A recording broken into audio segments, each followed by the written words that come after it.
चोर कौन है?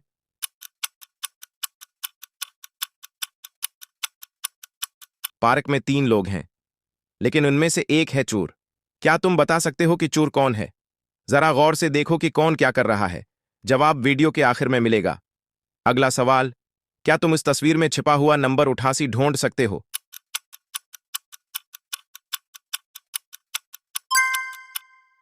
डबल टीप करो अगर तुमने उसे देख लिया है।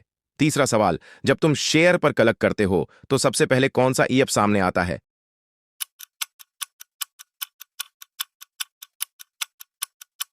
मैं शर्त लगाता हूं वो व्हाट्सएप है। और सुनो, अगर तुमने फॉलो किया तो तुम्हारा दिमाग भी पजल मास्टर बन जाएगा। चौथा सवाल, कमेंट वाले बटन को दबा कर रखो, फिर अपना पसंदीदा इमोजी चुनो।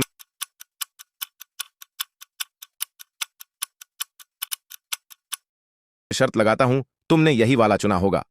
आखिरी सवाल, इस तस्वीर में तुम्हें कौन सा नंबर नजर आ रहा है? ध्यान से देखो।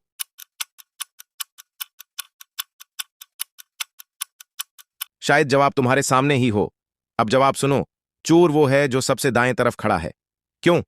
क्योंकि वो अपने पीछे किसी का पर्स छिपा रहा है। इसका शरारती चेहरा सब कुछ बता रहा है। बाकी दोनों लोग तो बस अपनी मसरूफियात में हैं। एक काफी खरीद रही है और एक माँ अपने बच्चे के साथ है। कभी कभी जर्म छोटे इशारों में छिपा होता है, और तुम अगर होशियार हो तुम सब कुछ पहचान लोगे। मजीद दिलचस्प पजल्स और दिमाग घुमा देने वाले सवालात के लिए फॉलो करो।